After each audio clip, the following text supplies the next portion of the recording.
You know, a little over a month ago, I was actually pretty hesitant about even going to VidCon because at the time, my channel barely had 100 subscribers. I'm just some poor unemployed college graduate with the lame pipe dream of becoming a famous YouTuber. I don't have $150 to spend fangirling over actual YouTube celebrities. This was gonna be my first VidCon ever, and sadly, I couldn't find a single person to go with because I have no fruit. Ha! You thought I was gonna say I have no friends. Kids, that self-deprecating joke isn't funny anymore.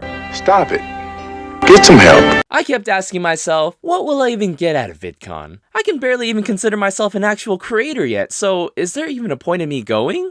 But then, one fateful day, the channel got like 200 new subscribers, and that was the very first time I started to feel the spark. YouTube was finally becoming a thing for me. That night, I had trouble sleeping. Man, I got like 200 new subscribers today. Maybe I should go to VidCon. So I picked up my phone, went to vidcon.com, and had a 10-minute debate with myself about getting the community track or the creator track. I settled for the community track because I'm cheap. And a week later, I was off to VidCon. I still went alone though. But that was okay. I was on a mission. As a newborn baby YouTuber, I had a surprisingly positive mindset to absorb as much creator knowledge as I could during my time at VidCon. Ain't nobody got time to fangirl today. $150 for the pass, $60 for 4 days of parking, expensive food trucks being the only option to eat at. I better freaking get something out of this. When I first walked into VidCon, there was so much cool stuff to do. There were a bunch of prize booths, an arcade, and even an escape maze thing. But I actually didn't spend that much time doing any of them. Mostly because I was alone and I thought it'd be weird for a 23-year-old grown-ass man to be trying to win a fidget spinner. I actually won 2 fidget spinners. Instead, I spent most of my time at the creator panels and the Q&A sessions, where I just sat there and listened to them speak. Yep,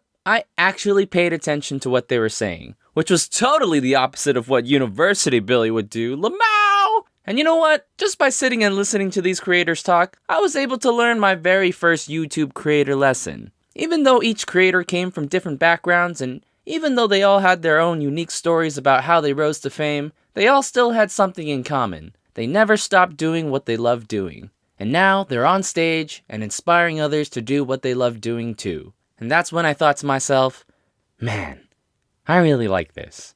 These people who came from all different walks of life can all get together, be on stage, and just talk to each other about their personal YouTube journey and how they became the celebrities they are today. So I promised myself, one day, it's gonna be me up there on that stage, inspiring all of you to do the things that you guys want to do too. Alright, before you guys all die of sappiness, I have one more lesson that I learned from VidCon. So I was watching Freddie W., Philip DeFranco, Markiplier, iJustine, Bobby Burns, and Gavin Free play this game called $1 Million But, and I was getting kinda tired, the day was almost over, so I decided to get up and leave. But as soon as I got to the back of the audience, I saw, just standing there watching his brother on stage, freaking Jimmy Wong from VGHS. Commence fangirling!